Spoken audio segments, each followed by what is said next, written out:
Hello everyone, in this video I'll be showing you the top 5 best weapons in Wuchang Fallen Feathers. There's actually a weapon from each category here in this video, but I'll be breaking them down, their stats, and just the best way to utilize them in combat. There are some underrated weapons in the game, like the Zhanlu Sword here. One-handed swords in general aren't too powerful, but certain stats and makeups of builds can make them extremely powerful, and especially since some weapons get boosted by different temperaments, as we'll be taking into account in this video.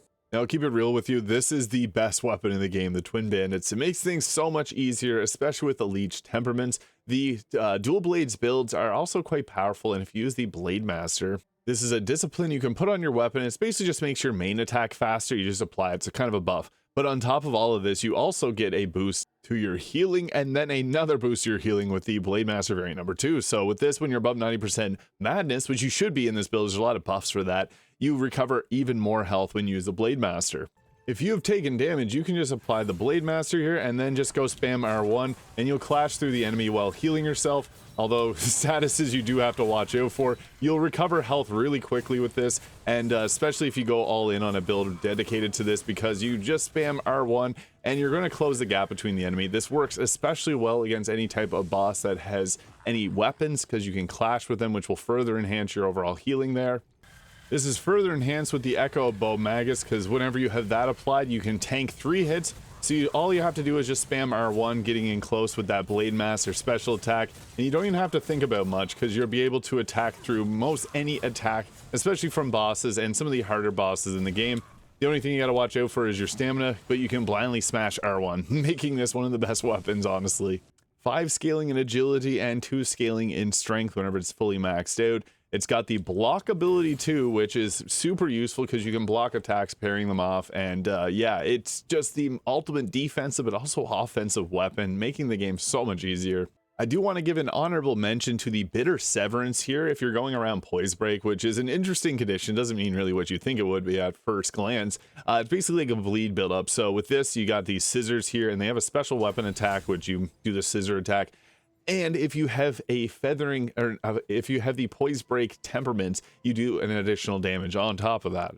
So when you buff these up with the Poise Break and go in for an attack, you're going to do a lot more damage with them. And that's one of the nice things about it, because yeah, it's a very quick move set that's quite flashy as well. So very useful, not as good as the other types of dual blades in the game.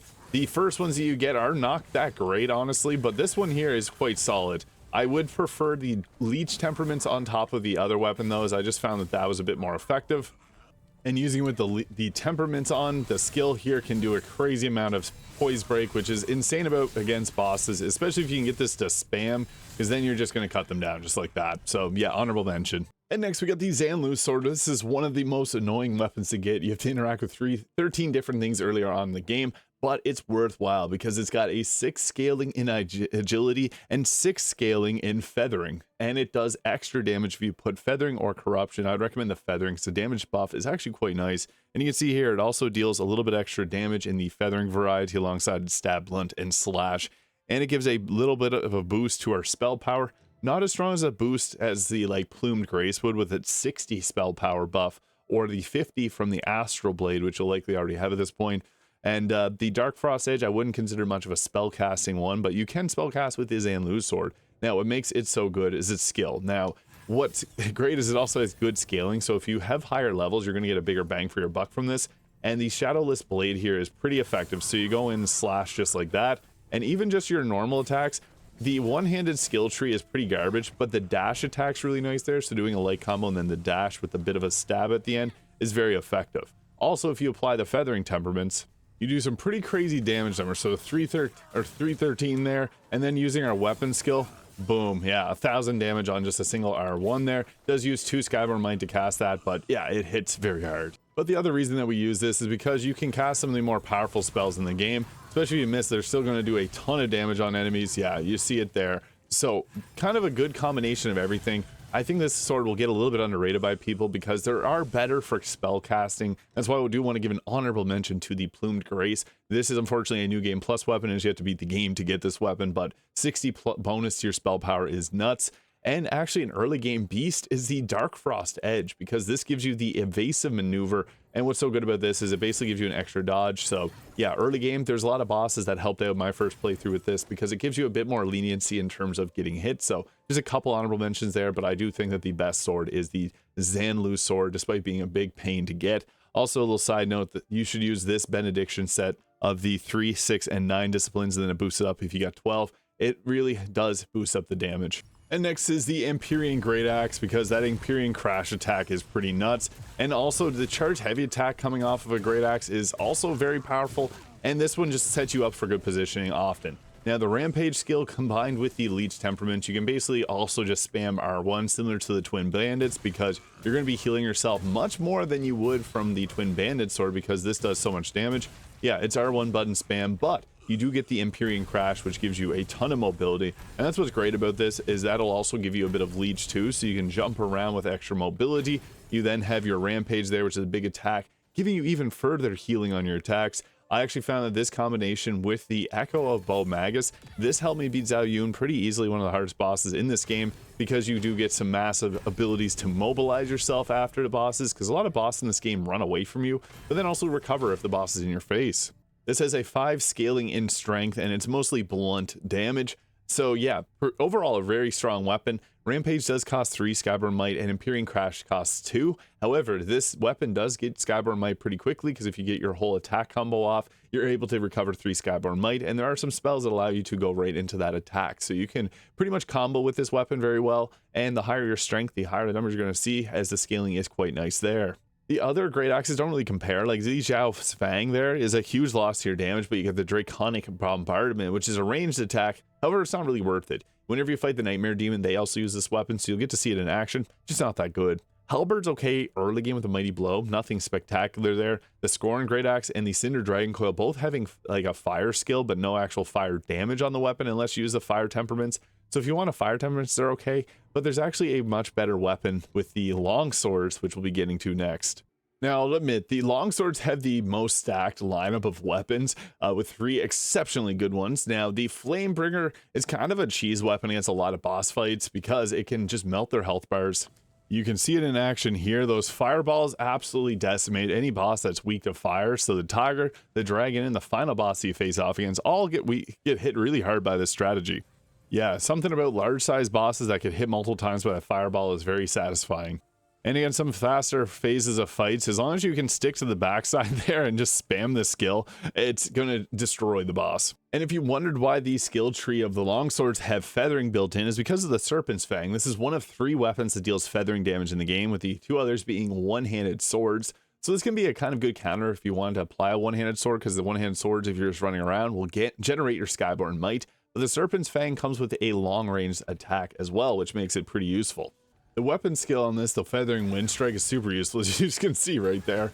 It's almost like cheese of a weapon. It's kind of funny too, satisfying to use. And you can apply different build-ups and things like that with this weapon as well. It's not stuck to just one type of damage. But yeah, this skill here is absolutely absurd. This is what I think to be the best great sword. The Lashing Whip actually is a very versatile weapon. It does get boosted up extra if you have Poise Break on it. This one gets boosted extra if you have Feathering or Corruption, similar to some of the other weapons in this game. But with this one, the Lashing Whip can really do anything in the game. The reason that it's so good is because on the second hit there, whenever you go normal attack, it stretches out for the second attack, which is the attack that you get Skyborn Might on. And then it also stretches out for the 5th attack as well, which is the other attack where you get Skyborn Might. Why is this good? Against some of the bosses that move around quicker, you're able to get Skyborn Might back quicker than the other types of longswords. And if you compare its pure raw damage to the other longswords, the other ones aren't as high. Like this one loses 158 points from slash and 50 from blunt and 139 from its stab, whereas this weapon will get a bit in its blunt, the Flamebringer, but it loses slashing and stab damage. And the same thing with the Cloud Frost Edge, very first sword. Don't recommend this one, but yeah, the Lashing Whip ends up being kind of the most versatile sword in the game. I know there's some people that can make an argument for the Serpent's Fang and the Flamebringer. I think the Flamebringer ends up making the game a lot easier in a lot of ways, but not as many as the Lashing Whip does. There's only specific bosses that get melted by fire, whereas this is the old reliable, if you know what I mean. The other thing with longswords is they have a really good charge heavy attack, so you can get this off pretty quickly, especially if you have a skill tree that lets you do that faster. But I honestly do think just because of that extra reach you do get on the most important 2 attacks of your light attack combo, that this makes this weapon extremely useful. The other weapons don't get that same benefit, their reach is much less, although this weapon does have this very nice feathering wind strike here, which if you get a couple Skyborn Might, you can hit a couple times with it, and it also gets boosted up further if you have Corruption or Skyborn Might, or if you have Feathering buildup on it, so it can be a good one, despite being less efficient on the Skyborn Might than the Lashing Whip is. So this one I would say is one of the best weapons in the game. And next we have finally we have the Steam-Powered Spear. This has 4 scaling and agility and 3 in strength. But I was unfamiliar with how powerful this weapon really is. The Steam Chain can set up some easy backstab attacks, much easier than other weapons. Now, spears are kind of weird here. I really like them in the first Berserker Kazan. I found them to be a very fun weapon and the strongest weapon type.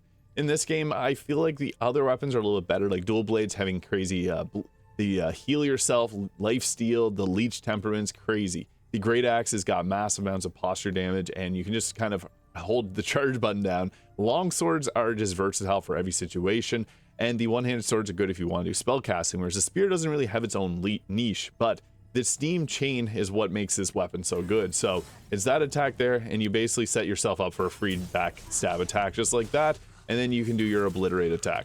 It's a crazy combination that is super overpowered, and then you also have your Solar Leap ability here too, which lets you jump in at the enemies. So you can kind of combo this to make for some cool ways of fighting. So if you get up close, you use this attack here to stun them, and then you can go in for that. I should have done a charge heavy attack there, but yeah, it's not that hard to get it off. So then you go in for the Obliterate attack.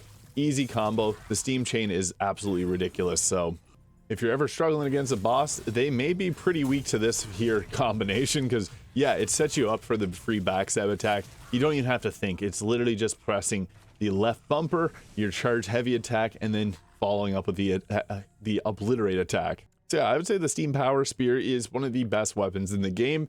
And as for the rest of the spears, I did see a lot of people saying like the Malice Sting's good, and Cloud Piercer is also great because it does have higher stabbing damage, so some bosses are a little bit weaker to this, and it has higher scaling and strength, so if you want to use another strength-based weapon, it can pair well with this.